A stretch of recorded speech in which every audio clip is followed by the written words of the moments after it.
merintis gereja di sana. Dan hari ini saya bawa firman Tuhan tentang pengharapan dari tempat tersembunyi dari Lukas 1. Oke, sebelum kita mulai kita berdoa dulu.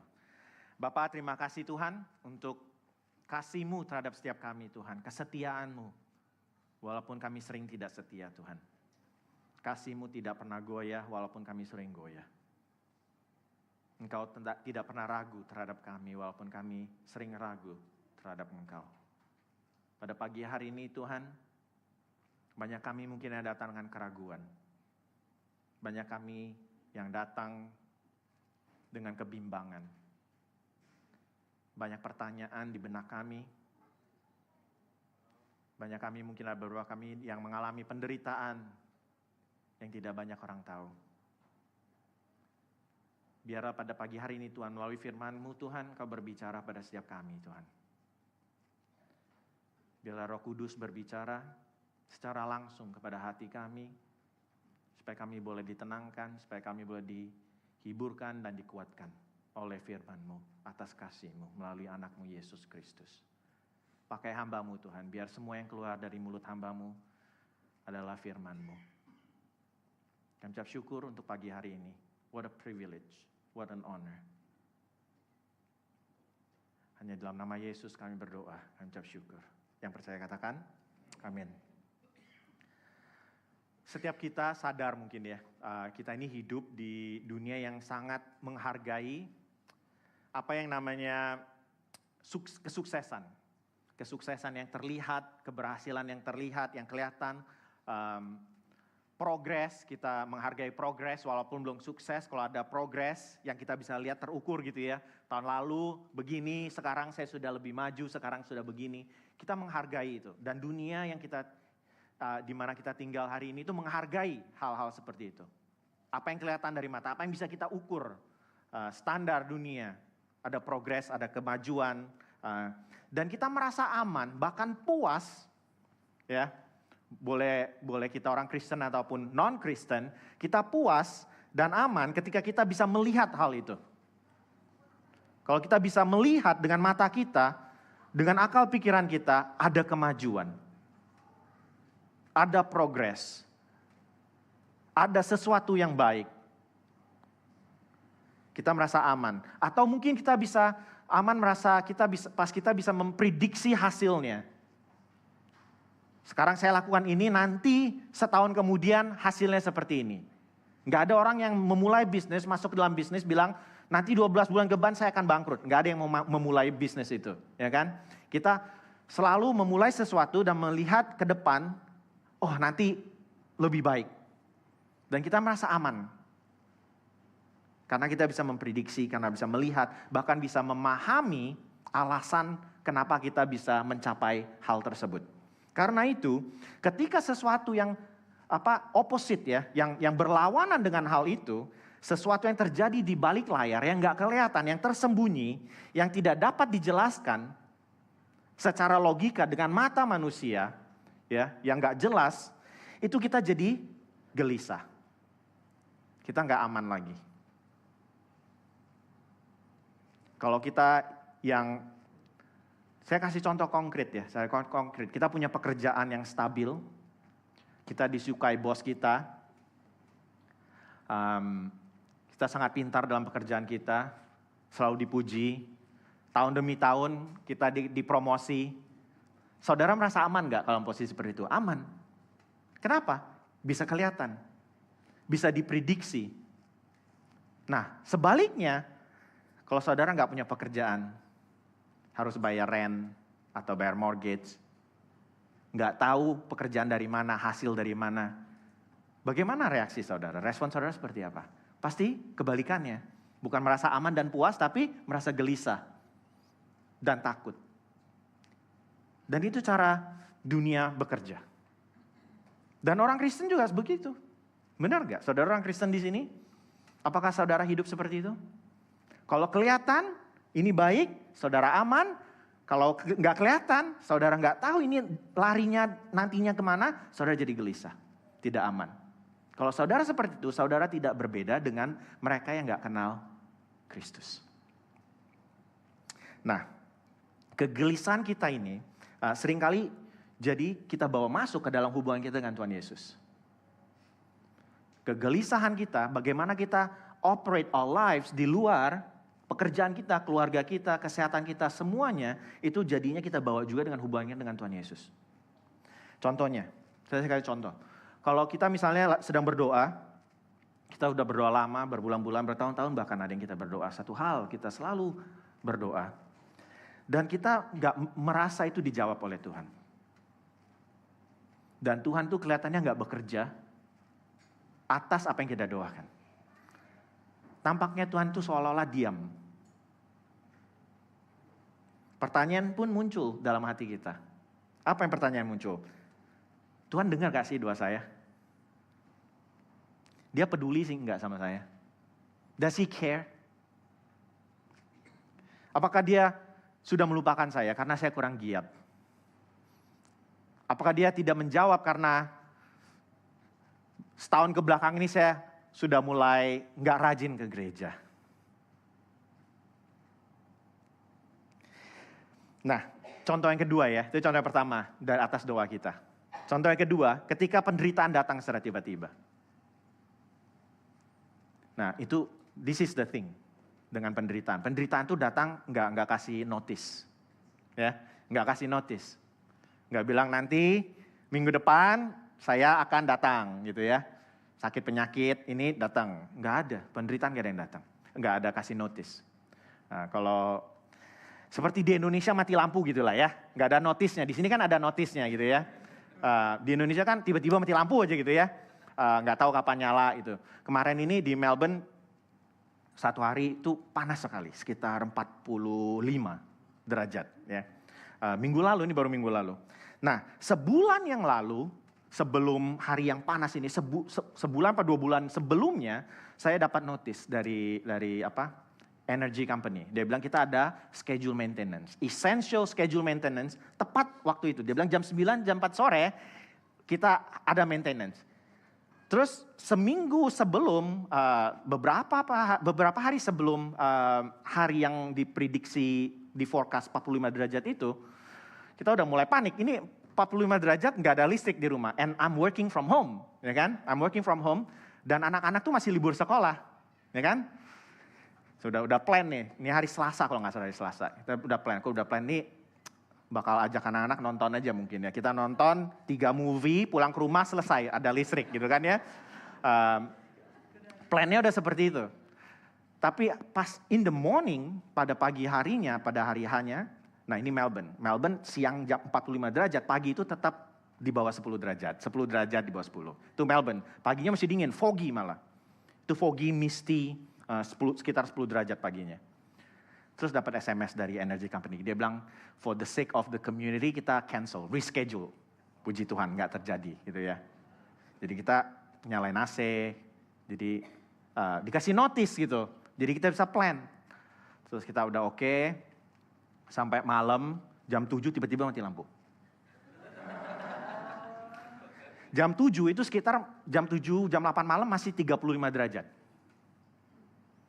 Masih panas sekali. Panik, kita panik. Ini mau gimana? Gelap lagi kan, udah mulai gelap, tambah gelap, malam. Terus kita ngetem ke Mac's, kita ke McDonald's. Ngetem 1 jam, bilang nih ngapain kita di sini lama-lama? Yaudah kita pulang aja, kita pulang mulai nyari lampu portable and all the stuff. Terus tiba-tiba nyala, sekitar jam 10 malam nyala. Itu nggak ada notice, kita nggak suka yang begitu. Nah, penderita dalam hidup itu seperti itu, nggak ada notice. Dan kita marah kalau di sini, yang hal seperti itu nggak ada notice, kita malah. Kita take it for granted, ya kan? Kita harus ada notice, train nggak jalan, kita mau ada notice, ya kan? Nggak mau tiba-tiba ke sana kok nggak jalan gitu kan, kita mau ada notice. Tapi penderitaan nggak datang seperti itu. Nggak ada notice dalam hidup kita. Nah, pas penderitaan datang melalui sakit penyakit atau atas hidup kita, atau orang yang kehilangan orang yang kita cintai, keadaan hidup kita yang nggak pernah kita bayangkan terjadi, dalam hati kita itu berkata seperti ini, andaikan saja saya tahu alasannya apa, mungkin saya bisa kuat. Kita mungkin nggak dikasih notis, tapi udah mengalami, kita mau tahu apa hal kedua, alasannya apa Tuhan saya alami ini? Kenapa saya diizinkan untuk mengalami ini? Setuju? Kita pengen tahu alasannya. Kalau Tuhan tahu, beri saya alasannya aja. Kenapa kita mau tahu alasannya? Karena kita mau lihat nanti prediksi hasilnya setelah itu. Benar ya? Kita ngalamin ini terus kita tahu alasan Tuhan. Tuhan bilang gini, oh saya kan mau membangun, menguji saudara imanmu. Nanti setahun kemudian supaya kamu lebih hebat lagi. Jadi kita bisa bertahan, benar ya? Tapi kalau kita nggak tahu alasannya, kalau Tuhan diem saja, kita jadi takut. Nggak aman dan gelisah. Dan saya mau katakan hari ini, justru itulah cara Tuhan bekerja. Kenapa Tuhan bekerja seperti itu? Karena Tuhan mau lihat, kita aman, tidak aman, gelisah, bahagia itu gara-gara Dia atau gara-gara berkat Dia. Seringkali buat kita merasa aman, sukacita, baik itu bukan karena Tuhan, karena berkat Tuhan. Karena Dia menjawab, karena Dia melindungi. Bukan karena Dia, Tuhan. Firman Tuhan hari ini akan menantang semua ketakutan dan kegelisahan yang dunia taruh dalam hidup kita, yang ajarkan dalam hidup kita. Alkitab menunjukkan bahwa karya keselamatan Tuhan, keselamatan Allah yang terbesar justru dimulai dari ketersembunyian. Hidden, nggak kelihatan. Melalui ini yang kelahiran Tuhan Yesus ya, Lukas 1 ya, melalui perempuan muda yang sederhana, nggak dikenal orang, Tuhan Yesus dikandung di rahimnya yang tersembunyi, dan di mana? Di sebuah kota yang kecil, yang tidak dikenal, Tuhan Yesus lahir. Karya terbesar yang dunia pernah lihat dan akan pernah bisa lihat sampai nanti, sampai Dia datang kembali, yaitu kelahiran Tuhan Yesus. Dan semuanya terjadi di balik layar dari tempat yang tersembunyi. Sebelum pengharapan terbesar dinyatakan, keselamatan bagi dunia. Pengharapan itu sudah Tuhan persiapkan jauh sebelum dunia diciptakan. Dan Allah mempersiapkannya bahkan di tempat-tempat tersembunyi. Nah, itu paradoks dari karya Tuhan, karya Allah yang kita sembah. Seringkali pekerjaannya yang luar biasa itu tidak kelihatan sebelum dinyatakan. Nggak kelihatan, tersembunyi. Melalui kisah Maria pagi hari ini, Ibu Yesus dalam Lukas 1, 26-38 kita akan belajar bahwa Allah tidak hanya bekerja terang-terangan, tapi justru seringkali dengan sengaja Dia bekerja di tempat-tempat tersembunyi dalam hidup kita. Dan saya udah kasih warning ya, tempat-tempat tersembunyi ini gak enak karena kita gak tahu.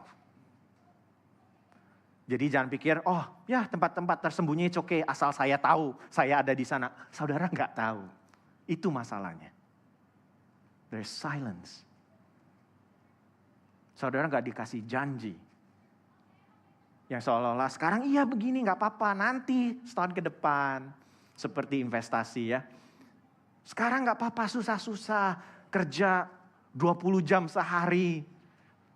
80 jam seminggu. Tapi nanti 5 tahun kemudian Anda bisa menikmati.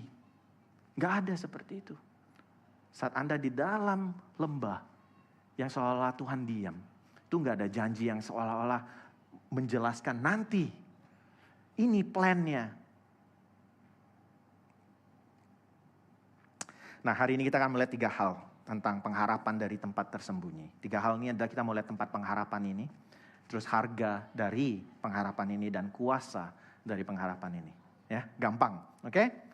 Jadi yang pertama kita lihat tempat pengharapan. Allah sering mempersiapkan pengharapan di tempat yang paling tidak kita duga. Mempersiapkan, membawa kita ke tempat-tempat yang kita tidak duga. Mari kita baca dari Injil Lukas 1, 26-30. Jadi kita baca sedikit-sedikit ya, sebagian-sebagian. Ini ayat 26, firman Tuhan berkata, dalam bulan yang ke-6 Allah menyuruh malaikat Gabriel pergi ke sebuah kota di Galilea bernama Nazaret. Kepada seorang perawan yang bertunangan dengan seorang bernama Yusuf dari keluarga Daud, nama perawan itu Maria. Ketika malaikat itu masuk ke rumah Maria, ia berkata, salam, hai engkau yang dikaruniai. Tuhan menyertai engkau. Maria terkejut mendengar perkataan itu, lalu bertanya di dalam hatinya, apakah arti salam ini?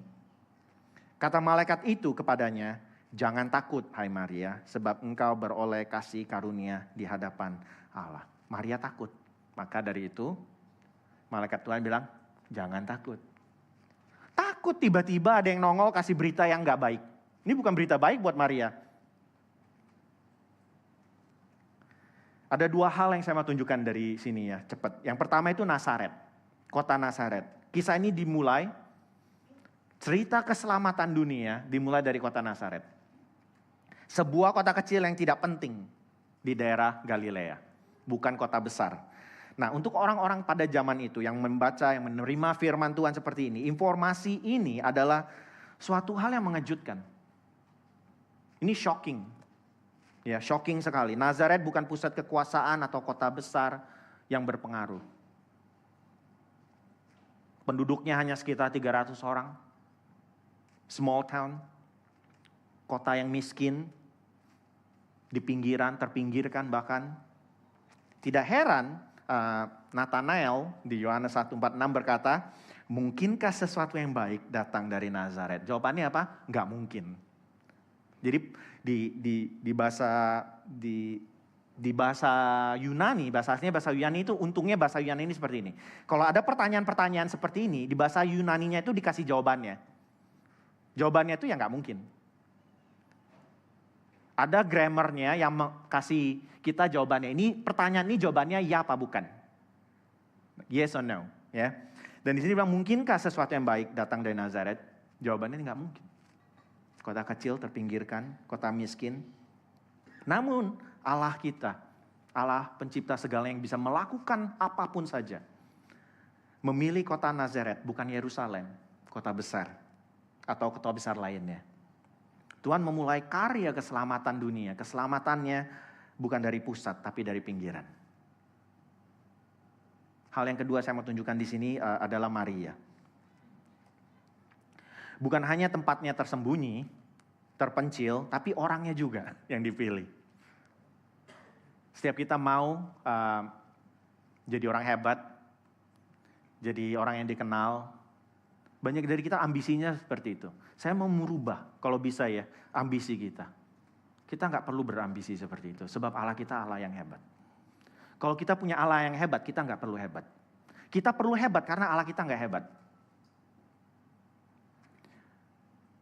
Kalau saudara lahir dari keluarga yang super kaya, saudara nggak perlu kaya. Ngapain? Justru kalau kita pingin hebat, pengen terkenal, pengen terlalu berambisi, itu karena kita belum mengenal Allah yang kita sembah dengan sesungguhnya. Yang dipilih di sini Maria, Allah memilih seorang gadis muda, miskin gak dikenal. Namun malaikat Tuhan menyapanya dengan apa? Oh, kau yang kecil, yang gak dikenal dan yang gak berharga. Gak seperti itu. Seperti ini malaikat Tuhan berkata, hai engkau yang dikaruniai. You are blessed. You are honored. Kecil, gak dikenal siapa-siapa. Bahkan bukan karena Tuhan melakukan ini bukan karena Maria begitu mengesankan. Gak dikatakan Maria orang yang mengesankan. Melainkan memang begitulah cara Tuhan kita bekerja. Kasih karunia Allah sering datang, bekerja melalui orang-orang yang dipandang rendah oleh manusia, oleh dunia. Standar dunia itu nggak baik, itu orang yang dipakai Tuhan. Nah, respon Maria di sini juga menarik sekali. Alkitab mengatakan bahwa ia terkejut, terima itu, dan bertanya di dalam hatinya. Dia terkejut dengan berita dari malaikat itu dan dia bertanya dalam hati dia. Artinya apa? Kenapa dia bertanya? Kenapa dia terkejut dan bertanya dalam hatinya? Artinya dia mikir loh, dia pakai otak dia mikir. Dia mulai mikir, pakai akal pikirannya dengan sungguh-sungguh. Dia mulai asking questions. Dia nggak naif. Banyak orang Kristen juga naif. Apalagi kalau beritanya yang baik, benar? Makanya banyak yang saya lihat seringkali itu yang mencari hamba Tuhan, apalagi hamba Tuhannya yang suka bernubuat. quote and quote bernubuat ya, karena kita nggak tahu nubuatannya benar apa enggak. Jadi quote and quote bernubuat dan memberikan yang baik. Kita senang, banyak yang senang seperti itu. Itu naif saya bilang. Maria nggak seperti itu. Dia nggak ceroboh, dia nggak makan mentah-mentah. Dia mulai bertanya di dalam hatinya. Dia tidak menerima pesan itu begitu saja. Padahal malaikat loh ini. Bukan manusia. Kalau malaikat saja dia seperti ini, apalagi manusia. Ya. Untuk itu setiap kita perlu tahu firman Tuhan. Jangan dibodohi. Setiap kita perlu tahu firman Tuhan kita. Setiap kita harus punya Alkitab yang kita baca di rumah. Alkitab murah. Kalau saudara tinggal di sini, we all can afford one, or two, or three. Okay? Get a copy. Get a physical copy. And open your Bible and read. Get to know God yourself, not through someone like me. Know your God yourself. Maria seperti itu. Dia nggak menelan itu mentah-mentah dari malaikat loh. Dan di Galatia, Paulus juga bilang seperti ini kepada orang di Galatia. Kalaupun malaikat datang ngajarin kamu yang berbeda dengan apa yang disampaikan, yaitu dari Yesus, jangan percaya. Itu kata Rasul Paulus. Kalau malaikat pun datang mengajar yang nggak benar, jangan percaya itu. Apalagi manusia. Ya. Ini Maria seperti ini. Dia nggak makan itu mentah-mentah. Dia renungkan, dia timbang apa yang dia dengar. Dan ini yang dikatakan firman Tuhan. Dia terkejut dan dia bertanya di dalam hati dia. Nah, hal ini menunjukkan pada kita bagaimana seharusnya kita juga menanggapi Injil. Saat kita terima firman Tuhan, mungkin kita terguncang. Kita bilang, ini kok gak enak sih di hati saya. Jangan mendengar atau menerima firman Tuhan apa yang enak, apa yang gak enak. Karena kita apa?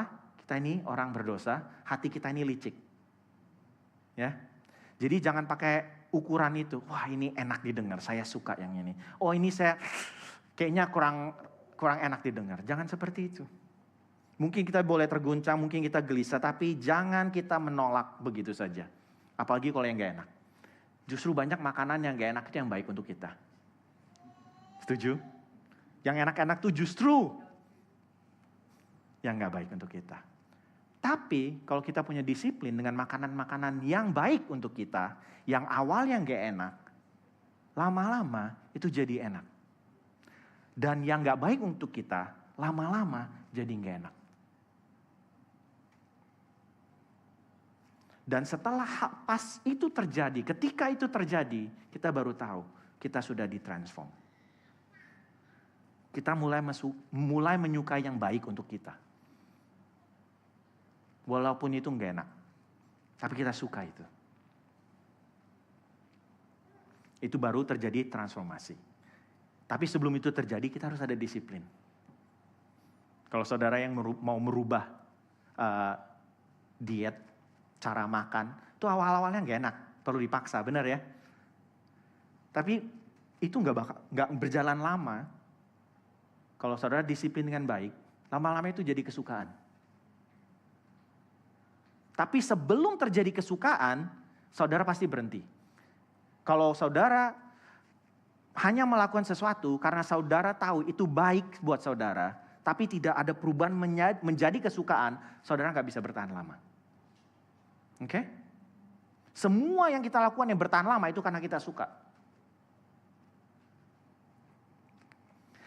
Jadi Maria merenungkan, menimbang apa yang dia dengar. Hal ini menunjukkan pada kita bagaimana kita harus cara kita menerima firman Tuhan, menerima Injil juga seperti itu. Oke, jangan kita lihat on the surface, ini enak buat kita apa enggak, buat saya suka apa enggak. Who cares about our taste? Who cares about what you like or what I like? Kalau itu kebenaran. Misalnya saya kasih racun nih ya. Who cares whether you like it or not? Itu racun. Saudara suka, saya suka. Rasanya grape. Tapi racun. Who cares whether you like the taste? If it's gonna kill you, it's gonna kill you. Saudara sudah keracunan, terus saya kasih antidot ya. Tapi antidotnya benar-benar gak enak. Who cares whether enak apa enggak? It's good for you. Benar? Nah, seringkali muncul keberatan seperti ini.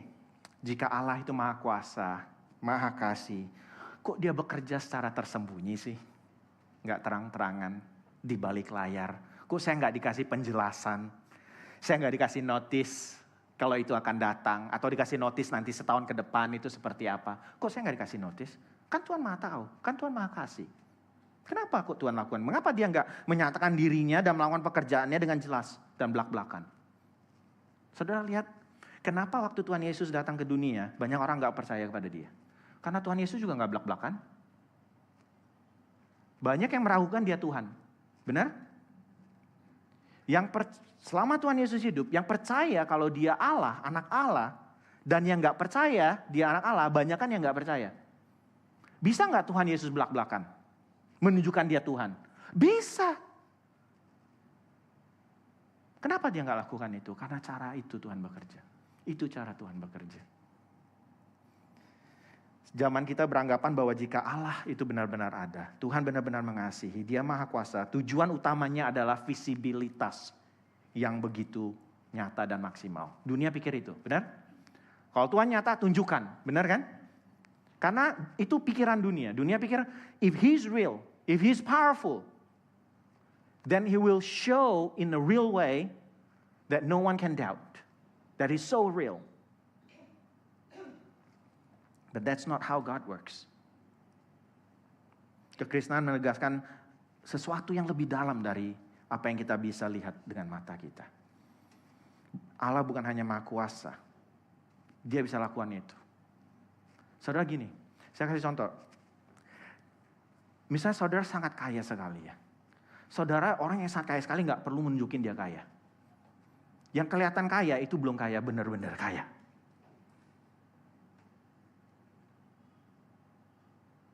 Tuhan itu maha kuasa. Dia gak perlu tunjukkan kepada saudara, membuktikan kepada saudara kalau dia itu maha kuasa. Tapi kita harus yakin, kita harus tahu. Dia Allah yang kita sembah ini maha kuasa apa enggak. Itu yang perlu kita tahu. Kalau kita sudah yakin itu, hidup kita akan rubah. Kita nggak perlu bukti dari Tuhan. Karena kita tahu dia maha kuasa. Kalau kita masih perlu bukti, kita itu belum yakin Allah yang kita sembah itu siapa. Jadi Allah bukan hanya maha kuasa. Dia nggak perlu tunjukkan itu sebenarnya pada kita. Dia adalah seorang pribadi. Itu yang dia mau tunjukkan kepada kita. That He is a personal God. Yes, He is powerful. But He's a personal God.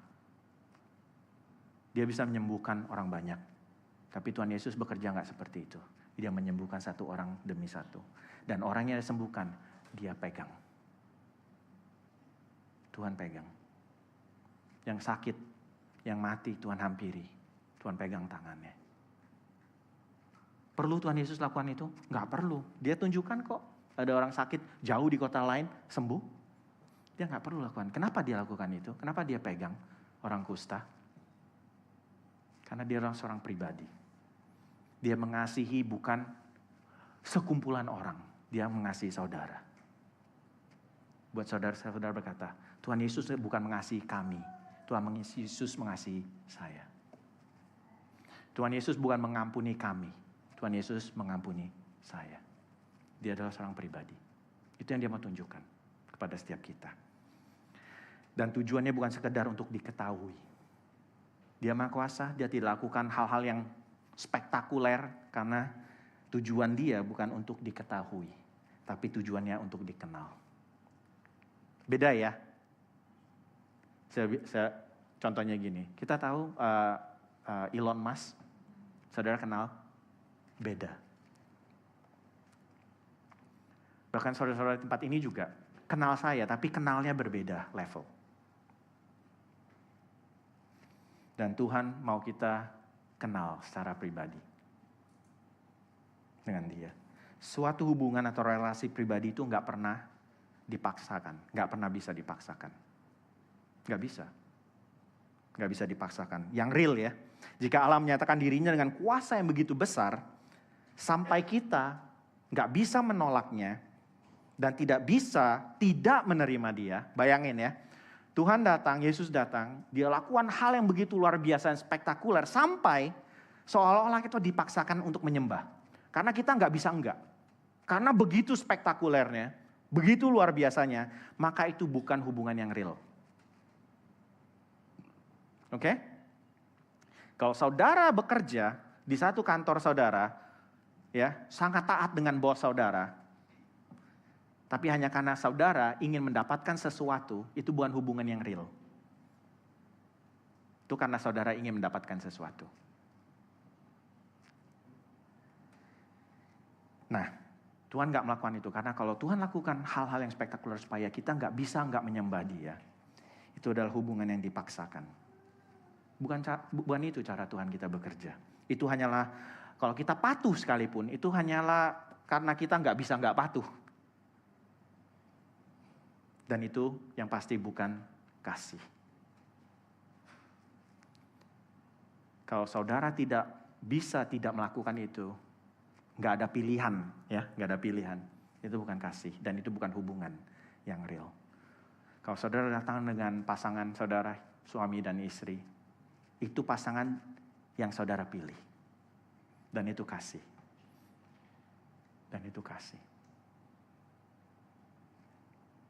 Ketersembunyian bukanlah ketidakadaan Allah atau ketidakadaan Dia bekerja. Karena memang ketersembunyian itu cara Dia bekerja.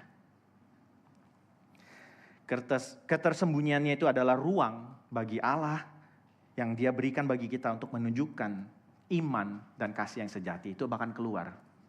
Karena Dia, kalau dalam ketersembunyian yang kita alami, kita mulai mengenal Dia, mulai mengasihi Dia, itu mulai muncul iman dan kasih yang sejati, yang sesungguhnya. Bagaimana kalau saudara lihat drama-drama, ya, keluarga, pasangan suami istri, yang satu baik, yang satu ini kurang baik, bahkan suka sembarangan hidupnya, tapi yang satu tetap setia. Saudara lihat itu kasih. Kenapa dia tetap setia? Bukan karena pasangannya baik. Dan saudara baru lihat ini kasih sesungguhnya. Gak ada sesuatu yang dia dapatkan. Banyak kita mengasihi karena kita mendapatkan sesuatu. Nah, di dalam ketersembunyian Allah, kita akan timbul iman dan kasih yang sejati. Agar semua yang kita alami itu lahir dari lubuk hati kita yang paling dalam, bukan dari ketakutan atau dari keinginan untuk mendapatkan sesuatu. Jadi ada dua hal sebenarnya, ya kemungkinan. Satu, kita takut, takut apa? Tuhan, misalnya hidup kita baik, kita taat, tapi kita nggak punya hubungan yang real sama Tuhan. Ketakutan bisa buat kita taat, karena kita takut nanti suatu hari Tuhan ambil apa itu dari kita. Orang yang kita kasihi, pekerjaan, bisnis yang kita kasihi, kita takut Tuhan ambil. Karena ini Tuhan ini enak ini Tuhan, saya mau taat. Ya 10% oke lah, anggap aja tax lebih murah daripada Australian government, ya kan. Kita pikir udahlah, it's, kalau that's what I get. If I get a guarantee, Tuhan berkati itu, kita lakukan itu. Itu karena kita lakukan atas ketakutan. Itu bukan hubungan yang sejati, bukan kasih yang sejati. Ataupun kita bisa lakukan, kita bukan karena ketakutan, tapi kita ingin. Tuhan, saya lakukan ini Tuhan. Kalau kita mulai doanya seperti, saya udah rajin Tuhan, saya udah lakukan ini. Tapi kok belum ada hasilnya. Itu sama saja. Bukan dari dasar kasih yang sesungguhnya. Nah, C.S. Lewis, seorang penulis, dulu dia berkata seperti ini, Allah tidak memaksa hati manusia dengan kekerasan. Dia menariknya dengan kasih. Bisa nggak dia memaksa? Bisa, dia Tuhan. Tapi dia nggak lakukan itu. Untuk itu pas saudara lihat cara Tuhan Yesus menyembuhkan. Dia nggak sembuh. Saya tiup angin kesembuhan, semua sembuh. Semua roboh gitu, dia nggak lakukan itu tuh. Bahkan hamba Tuhan lebih hebat dari Yesus. Tuhan Yesus satu-satu.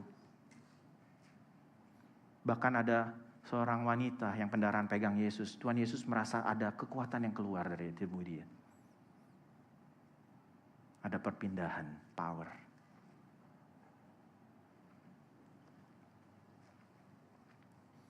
Allah menarik, selalu menarik, tidak memaksa. Dia mengundang saudara, nggak pernah menekan. Dan itulah kelembutan hati Allah kita. Allah yang menarik, tidak memaksa, tidak pernah memaksa. Yang selalu mengundang. Pintunya, hatinya terlalu terbuka untuk saudara. Tapi nggak pernah memaksakan saudara, menekan saudara.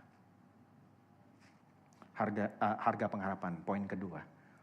Jika tempat pengharapan menunjukkan di mana Allah bekerja, maka harga pengharapan menunjukkan apa artinya menerima pekerjaan Allah itu di dalam hati kita. Apa artinya untuk menerima cara Tuhan bekerja dalam hidup kita? Harga pengharapan. Pekerjaan Allah yang tersembunyi adalah kasih karunia. Kita nggak ada yang cari itu. Saudara pulang dari sini nggak perlu cari itu, nggak perlu doakan hal tersebut. Ya, itu adalah kasih karunia bagi kita. Nggak perlu diminta. Tapi hanya karena kasih karunia itu bukan berarti itu hal yang murahan. Kasih karunia tapi nggak murahan. Ketika suatu pengharapan sungguh-sungguh dipersiapkan dalam hidup seseorang, dalam hidup saudara dan saya, maka setidaknya ada 3 hal yang terjadi. 3 harga dari pengharapan ini. 3 hal yang terjadi dari ini, harga pengharapan adalah ini. Pengharapan itu akan mengganggu kita. Yang pertama, pengharapan itu akan menyingkapkan sesuatu bagi kita. Dan yang ketiga, pengharapan itu akan menuntut. Dan kita lihat pelan-pelan satu persatu ya. Pengharapan, coba kita lihat di Lukas 1 ayat 31 sampai 33. Sesungguhnya engkau akan mengandung dan akan melahirkan seorang anak laki-laki dan hendaklah engkau menamai dia Yesus. Dia akan menjadi besar dan akan disebut anak Allah yang maha tinggi. Dan Tuhan Allah akan mengaruniakan kepadanya tahta Daud, bapa leluhurnya. Dan ia akan menjadi raja atas kaum keturunan Yakub sampai selama-lamanya. Dan kerajaannya tidak akan berkesudahan. Yang pertama, pengharapan yang tersembunyi itu akan mengganggu. Maria punya plan dalam hidup dia, makanya dia sudah tunangan dengan Yusuf ya. Dia ada plan, ada rencana hidup. Rencana hidupnya sederhana. Dia orang wanita sederhana, Yusuf pasangan yang sederhana, di kota yang sederhana, yang kecil, tapi terhormat. Gak sembarangan, terhormat. Ya, sederhana dan terhormat. Menikah, berkeluarga, membangun keluarga, hidup tenang di kota Nazaret. Itu planningnya, itu rencana hidup Maria. Namun kabar dari malaikat Tuhan menghancurkan semua rencana itu. Benar? Makanya 2000 tahun kemudian kita masih tahu siapa Maria. Padahal rencana hidup dia nggak dikenal. She just wanna live 2000 years ago. Married to Joseph, have kids and died.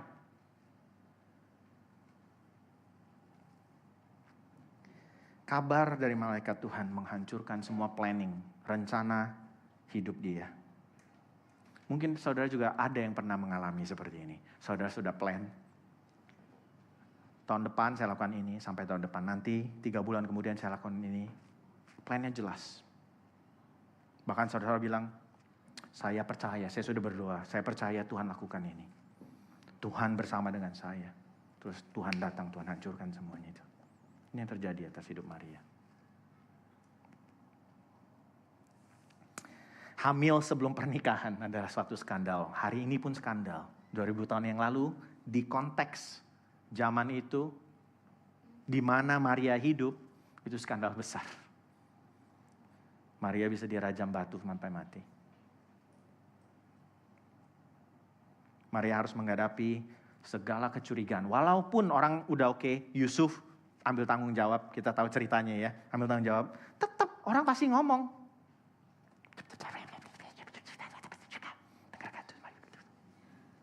Kecurigaan selalu ada. Rasa malu. Bahkan sangat mungkin, ada kemungkinan besar sekali ya. Saat dia terima ini, hancur hidup saya. Yusuf akan meninggalkan saya. Minimal itu, minimal. Karena Yusuf juga orang terhormat, Yusuf bilang apa? Saya lakukan ini diam-diam saja. Dia nggak mau di social media, sharing. Lihat apa yang Maria lakukan, nggak lakukan itu dia. Dia melakukan diam-diam saja.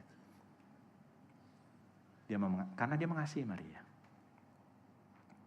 Jadi ini skandal, bukan berita baik. Jangan saudara pikir, wah malaikat datang, I'm gonna be awesome. This is bad news. Untuk Maria, bad news. Good news for you and me. Bad news for Maria, good news for you and me. Dan ketika Allah berkata, engkau akan mengandung kepada Maria. Tuhan tidak sekedar menambahkan sesuatu ke dalam hidup Maria. Dia menulis ulang planning Maria. Tuhan bilang seolah-olah, coba tunjukin apa yang sudah kau plan dalam hidup kamu. Tuhan ambil itu. Tuhan enggak ini salah, saya rubah sedikit ya. Oh, yang ini bukan di sini, kotanya di sini, bukan kota ini, salah kamu. Enggak begitu. Tuhan ambil, Tuhan buang, Tuhan robek. I'll give you a new plan.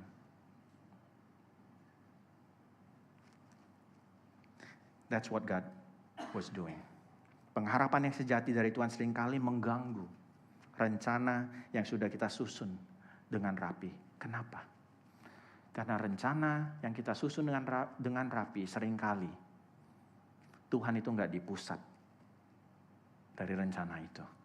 Tuhan itu hanya tambahan supaya rencana kita dapat terjadi.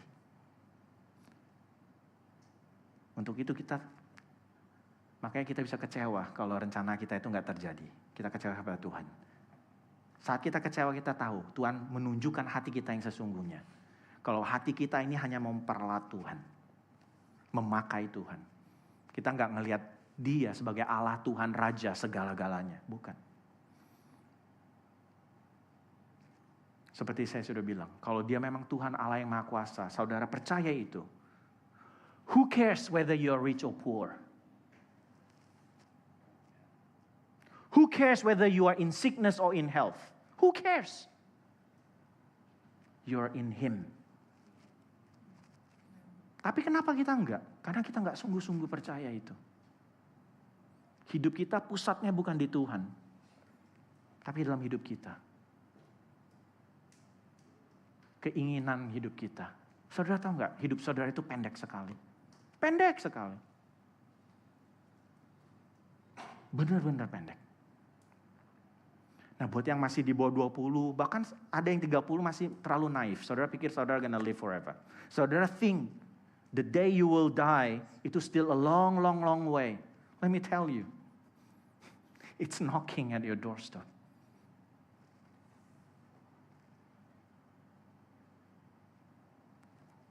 Pengharapan yang sejati itu selalu mengganggu planning hidup kita yang gak berpusat pada Tuhan. So what if you're rich? One day you'll die and meet God the Almighty. So what if you're famous? So what kalau semua orang tuh respect dengan saudara, menghormati saudara, di mana-mana saudara disembah dan dihormati dan dilayani. So what? Kalau saudara pas menghadap Tuhan Yesus bilang, siapa kamu? Saya nggak mengenal kamu. Enyalah dari sini. So what?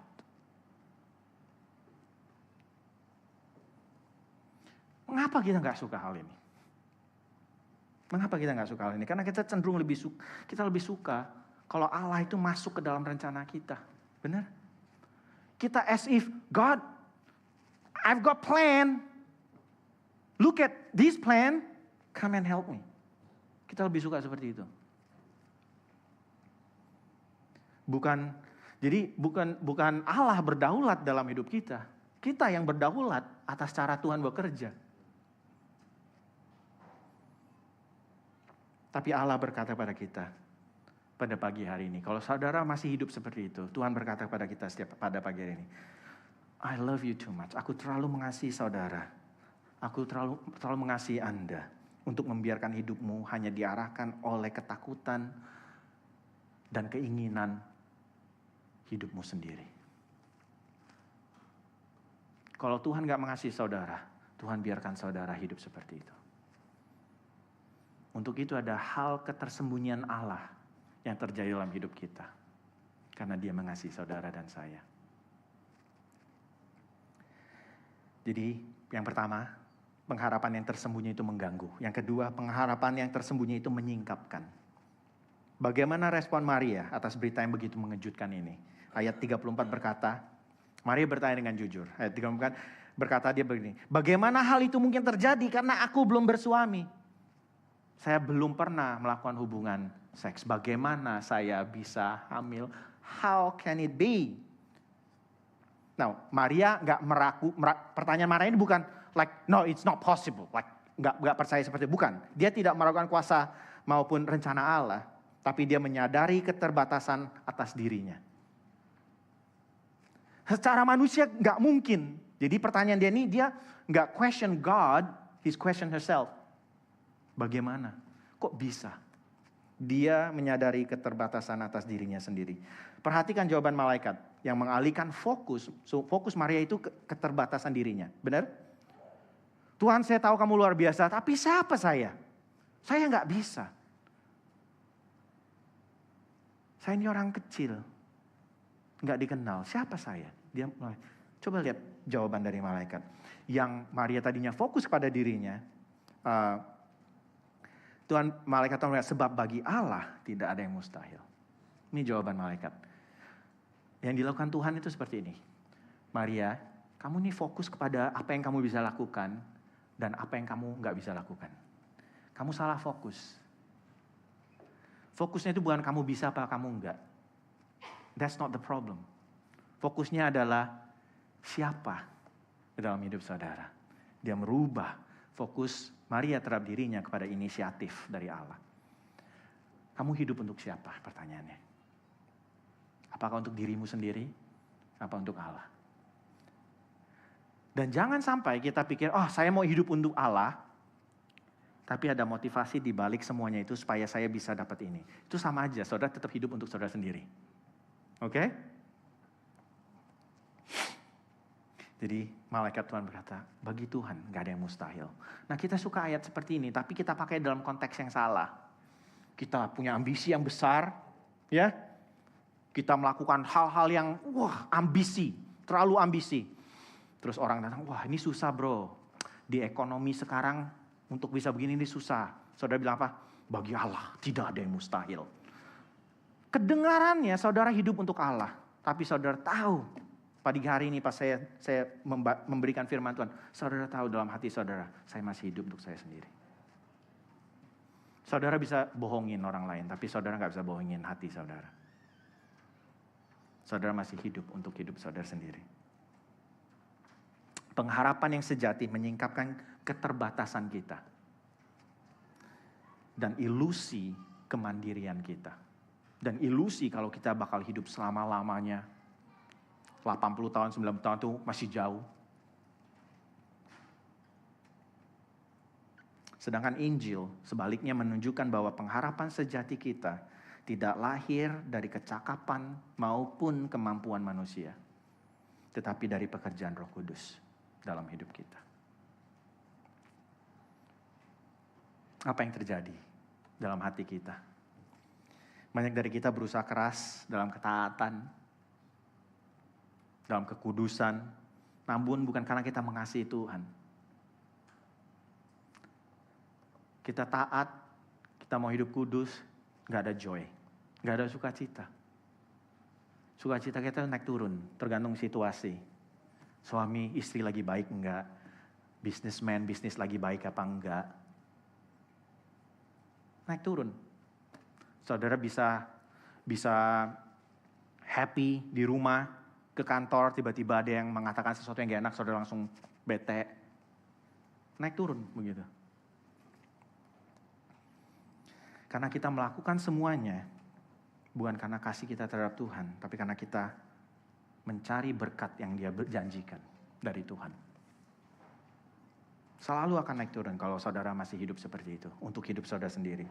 Jadi sebenarnya gini, if I want to simplify it, saya mau buat simple ya.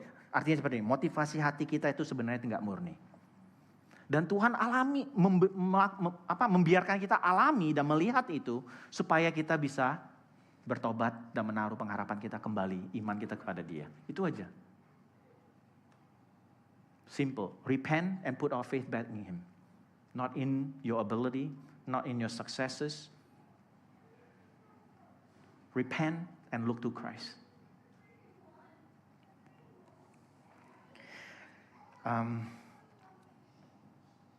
Jangan sampai kita taat dan mengasihi Tuhan, melakukan kelihatannya, dari luar kelihatannya seolah-olah ini orang sangat hebat.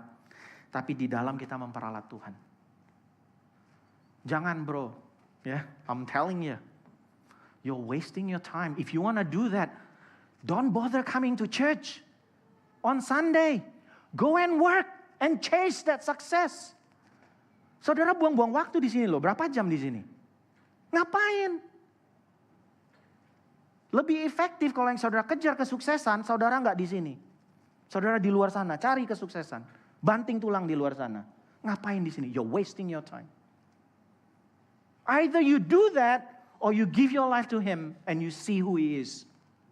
Who He really is in your life. Then you'll see the real joy and happiness that no world can offer you. No world can offer. Dan artinya juga seperti ini. Dan gak ada juga hal yang terjadi di dunia yang bisa mengambil itu dari saudara. And that's security. That's assurance. Saudara tiap malam bisa pulang dan tidur. Situasi naik turun, saudara bisa tidur dengan senyum. Sebab saudara tahu, pas saudara tidur, tutup mata saudara. Saudara punya Allah yang mengasihi saudara. Dan hidup saudara itu untuk Allah.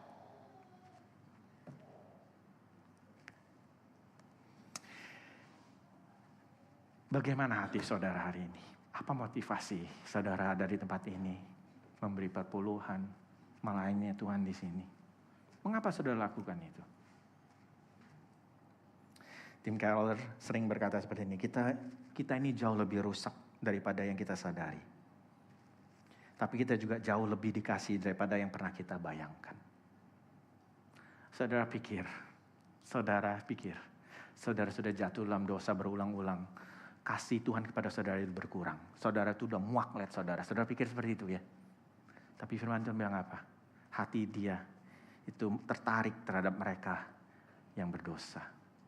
Yang tidak layak. Saat saudara jatuh, hati Tuhan itu hancur. Hati Tuhan itu mendekat kepada saudara. Bukan menjauh dari saudara. That's our Lord. Yang ketiga, pengharapan yang tersembunyi itu menuntut. Mari kita baca respon dari Maria yang menjadi titik balik dari cerita ini. Kata Maria ayat ke-38, sesungguhnya aku ini adalah hamba Tuhan, jadilah padaku menurut perkataanmu itu. Lalu malaikat itu meninggalkan dia. Gak ada kata-kata lagi. Kenapa? Karena Maria berkata, sesungguhnya aku ini adalah hamba Tuhan. Jadilah padaku menurut perkataanmu itu. This is exactly the attitude of someone who knows who God is. Dia bukan alat, dia bukan konco, dia bukan sesuatu seperti kartu ATM yang kita masukin ke mesin, titit keluar duit. Dia ada Allah. Maria belum tahu bagaimana semuanya akan terjadi. How it's gonna unfold, nggak jelas ya. Cuma dibilang kamu tergantung mengandung ini yang terjadi, tapi nggak jelas. Dia nggak melihat seluruh rencana Allah dibeberkan kepada dia. Tuhan tidak memberikan cetak birunya, blueprintnya nggak dikasih. Ya, blueprintnya Tuhan bekerja seperti itu loh. Abraham pack up and go, kemana? Pack up and go first, and I'll show you. Like saudara disuruh pack up ya sekarang, pulang. Pack up barang-barang saudara, masukin ke mobil, start driving. Kemana Tuhan? Just go. Nggak dikasih blueprint. Maria tahu bahwa harga dari ketaatan dia itu sangat mahal. Very costly. Benar ya? Very costly. Apa yang dia harus alami ini very costly. Namun dia tetap berkata, jadilah padaku menurut perkataanmu. Dia tahu harganya mahal, tapi dia tetap berkata, biarlah itu terjadi padaku menurut rencanamu, perkataanmu. Let that happen. Maria yang tadinya berkata, how can it be? Bagaimana mungkin? Sekarang dia berkata, jadilah padaku menurut perkataanmu. Maria berhenti bernegosiasi dan mulai surrender, berserah pada Tuhan. Apa yang dapat kita pelajari di sini? Orang Kristen yang dewasa itu nggak pernah berkata pada Tuhan, saya akan taat mengikuti engkau. Saya akan taat hanya asalkan engkau isi. ... gitu ya. Saya lakukan ini asalkan engkau. Itu bukan orang Kristen yang dewasa. Tetapi orang Kristen yang dewasa akan berkata kepada Tuhan, aku adalah hamba-Mu, jadilah padaku menurut perkataanmu. Show me Lord, where are we going? God says go. Do it. Nah, berserah itu nggak mudah. Berserah nggak mudah. Mengapa? Karena kita mau Yesus hanya sebagai penolong kita, yang dapat mewujudkan impian kita. Kita mau Yesus sebagai, kita nggak mau Tuhan Yesus benar-benar sungguh-sungguh menjadi Tuhan dan Raja kita, yang memimpin hidup kita. Kita mau Tuhan Yesus sebagai tamu dalam hidup kita, tapi bukan tuan rumah dalam hidup kita. Sekarang ini saya di Melbourne, pas kalau ke Sydney, selalu nebeng tempat orang. Kalau saya nebeng tempat orang, saya itu tamu. Jabai tamu ada batasnya. Mungkin kalau saya dikasih itu kamar, posisi bantalnya kurang baik, saya bisa perbaiki. Oh, saya nggak suka begini, saya bisa perbaiki. Tamu, bolehlah ya sedikit. Tapi nggak mungkin, saya sekarang di rumah Edek Elis tinggal, nggak mungkin dia bilang, ini kitchennya kurang cocok dengan saya. Terus saya mulai bawa builder, ya mulai hancurin tuh kitchen bench. Saya suka warna yang ini, nggak bisa. Kenapa? Saya tamu. Seringkali kita menganggap Tuhan itu seperti itu. Pas Tuhan masuk dalam hidup kita, kita bilang, Tuhan ini saya nggak mau seperti ini. Yang ini aja Tuhan. Yang ini biar saya yang kontrol. Kita menganggap Tuhan itu bukan tuan rumah dalam hidup kita. Bukan owner. Tapi hanya Tuhan, hanya tamu dalam hidup kita. Hanya penolong. Kita mau new kitchen, kita bilang, Tuhan saya mau yang kitchen seperti ini, Tuhan tolong jadikan itu. Daripada kosong Tuhan, biarlah ini terjadi sesuai dengan kehendak-Mu. Berserah nggak mudah. Karena seringkali kita mau Tuhan seperti itu. Bukan Allah dan Raja dalam hidup kita. Kita pikir, kalau saya sungguh-sungguh berserah kepada rencana Allah. Kenapa kita lakukan itu? Karena kita mikirnya seperti ini. Kalau saya benar-benar sungguh-sungguh berserah kepada Tuhan, then I'm gonna have a miserable life. Ya, kenapa kita nggak melakukan itu? Karena kita pikir seperti itu. Hidup saya bakal susah, bakal miskin, nggak bisa beli mobil baru, nggak bisa ini, nggak bisa itu. Kita seringkali nggak bisa berserah karena kita pikir itu. Kalau saya berserah, hidup saya sungguh-sungguh pada Tuhan, mengenali Dia, hidup saya kalau Dia itu Allah dan Raja, hidup saya itu nggak bakal puas, nggak bakal bahagia 100%. Itu kebohongan iblis. Justru kalau saudara mau puas dan bahagia sesungguhnya, sebagaimana Tuhan sudah menciptakan saudara, saudara harus berserah. Firman Tuhan mengajarkan kepada kita, pengharapan yang sejati selalu menuntut penyerahan diri. Bukan sekedar perasaan, tapi ketaatan. Bukan hanya kekaguman terhadap Tuhan yang hebat, tapi kesetiaan kepada Dia. Dengan kata lain, ada harga yang mahal yang harus dibayar, seperti Maria. Yang ketiga, saya masih ada waktu nggak ya? Nggak tahu, saya mending nggak usah tahu waktu ya. Dan saya tahu di sini kalian sudah terbiasa, saudara terbiasa dengan khotbah Pastor Sam. Jadi saya lebih tenang sedikit. Yang ketiga, kuasa pengharapan. Apakah mungkin kita hidup seperti ini? Seperti yang saya bilang tadi. Mungkin nggak hidup seperti itu?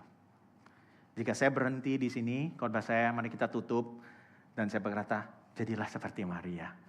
Taat, berserah seperti Maria. Itu saudara bakal jadi orang Farisi. Saudara jadi orang Farisi. Saudara lihat yang gak taat, saudara udah mulai, dia ini, man, gereja cuma seminggu sekali, gua dong 3 kali. Mulai merendahkan, jadi orang Farisi. Tapi inti kisah ini bukan betapa hebat atau besarnya iman Maria. Bukan, intinya bukan, oh Maria, ciamik man. No, don't be like her. That's not the message. melainkan betapa hebat dan besarnya Allah yang memberikan segalanya, karunia-Nya, imannya kepada Maria.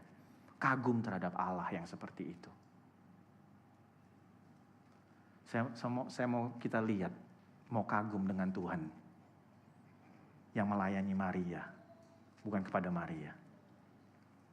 Malaikat Tuhan berkata pada Maria, Lukas 1:35, Roh Kudus akan turun atasmu dan kuasa Allah yang Maha Tinggi akan menaungi engkau. Sebab itu anak yang akan kau lahirkan itu akan disebut kudus, anak Allah. Apa artinya ini? Apa arti perkataan ini? Roh Allah melakukan apa yang tidak bisa kita lakukan. Kalau saya hanya keluar bilang, jadilah seperti Maria, saudara nggak bisa. Saya malah menaruh beban terhadap saudara yang impossible untuk dilakukan. Roh Allah melakukan apa yang kita nggak bisa lakukan. Pengharapan ini tidak digerakkan oleh kemauan atau kekuatan dari kita, tapi oleh anugerah, oleh karunia Tuhan. Maria bertanya, bagaimana ini mungkin? Malaikat Tuhan menjawab, Roh Kudus akan turun atasmu. Roh Kudus yang akan memungkinkan, menguatkan, yang membuat Anda dan saya bisa.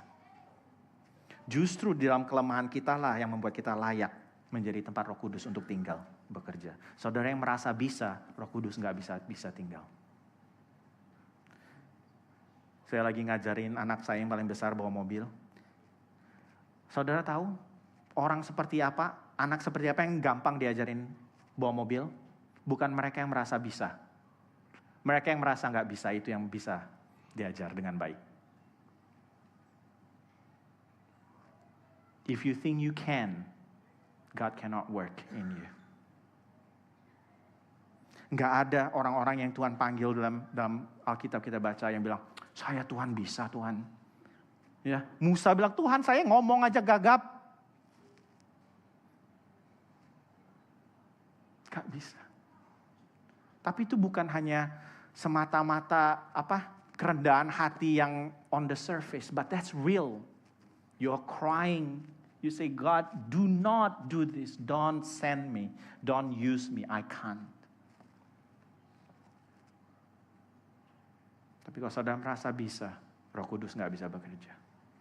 Tapi jangan jadikan itu pura-pura. Tapi kalau saya nggak bisa, Tuhan Kau yang kuatkan. Saudara bisa bohongin manusia, tapi Tuhan saudara mau bohongin. Justru dalam kelemahan kita, Roh Kudus akan turun, menguatkan kita dan bekerja dalam kita. Di dalam kelemahannya ketika Paulus berteriak minta tolong kepada Tuhan, apa jawab Tuhan? 2 Korintus 12:9 berkata seperti ini. Tuhan, Paulus orang selain di perjanjian baru, selain Tuhan Yesus, orang kedua paling hebat menurut saya ini Paulus. Dia berteriak minta tolong pada Tuhan atas penderitaan yang dia alami. Tuhan berjawab sini, cukuplah kasih karuniaku padamu. Sebab justru dalam kelemahanlah kuasaku menjadi sempurna. Apakah jawaban Paulus dijawab oleh Tuhan? Iya. Apakah dikasih apa yang dia minta? Enggak dikasih. Inilah pengharapan kita. Bukan kehendak yang lebih kuat di dalam diri kita, melainkan kasih karunia-Nya yang melimpah dalam hidup kita. Itu kekuatan kita yang sesungguhnya. Di Indonesia ada peribahasa yang berkata, cinta itu buta, tai ayam terasa coklat. Namanya buta, cinta udah buta, udah cinta lagi. Kalau saudara lagi anak muda, mulai PDKT ya. Yang cewek bilang, yuk do this. Saudara itu benci, wah bener-bener enak tuh ngelakuin hal itu ya. Karena lagi jatuh cinta. Oke, gua suka yang begitu ya. Berjam-jam, senang banget. Karena cinta itu buta. Ya. Ayam terasa coklat. Namun, dan kita pikir iman yang seperti saya sudah jelaskan itu seperti itu. Ya sudah, gak usah lihat realitas. Ya percaya aja. Iman itu buta dengan kenyataan. Iman orang Kristen itu gak buta, saudara. Alkitab dengan jelas mengatakan bahwa Maria terkejut ketika mendengar perkataan malaikat, lalu bertanya di dalam hatinya. Dia mulai menggumuli, mulai mempertanyakan, mulai pakai akal pikirannya. Mulai mempertanyakan. Di ayat 34 dikatakan juga, bagaimana hal itu mungkin terjadi karena aku belum bersuami. Dia mengajukan pertanyaan yang rasional. Bukan iman buta, benar? Dia nggak bilang, oh ya sudah. Dia question.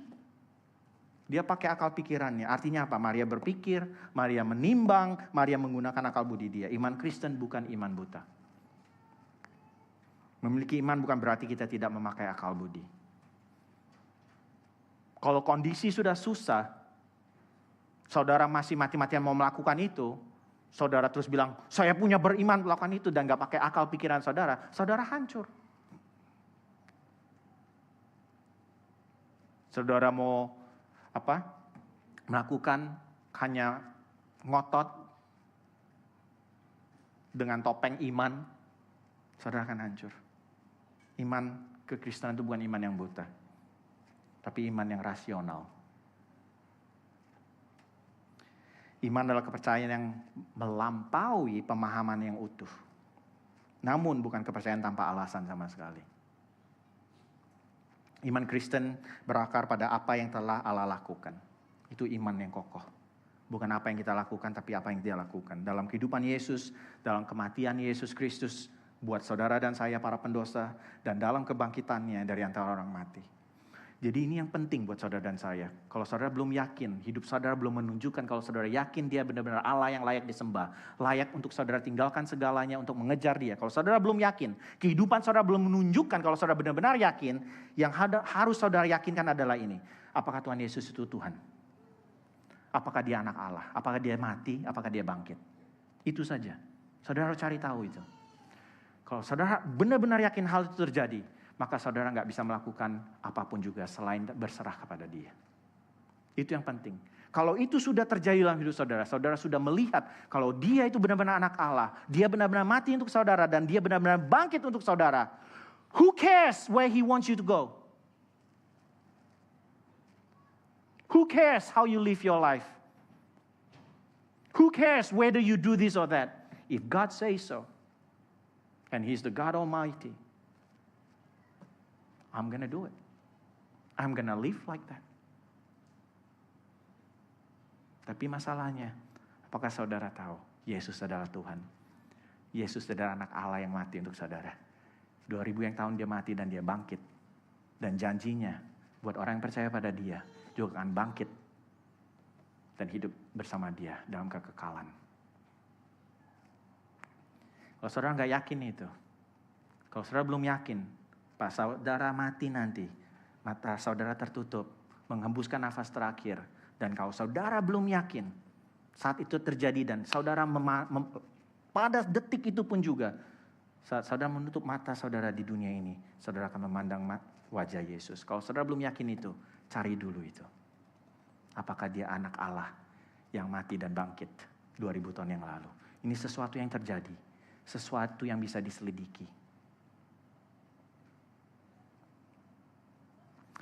Kita tidak diminta oleh firman Tuhan untuk menutup mata kita untuk berharap kalau I just wish that all this is real, that He is. I just hope that He is real. Seperti seolah-olah I just hope nanti nggak hujan karena saya lupa bawa payung. That's not Christian hope. Christian hope is this. My life may not be as comfortable as the rest of people, but I know where I'm going. My hope, I'm sure of it. Saya yakin. Itu iman kepercayaan orang Kristen. Keyakinan yang bukan wishful thinking. Tapi keyakinan kalau Allah yang turun 2000 tahun yang lalu sudah mati buat saya, menebus saya, dan sudah dibangkitkan. Supaya saat saya mati, detik itu pun juga saya hidup selama-lamanya. Jadi orang Kristen berkata seperti ini. Ketika orang berkristen berkata seperti ini. Jadilah Tuhan padaku menurut firman-Mu. Ini bukan penyerahan diri yang buta, yang irasional. Oke?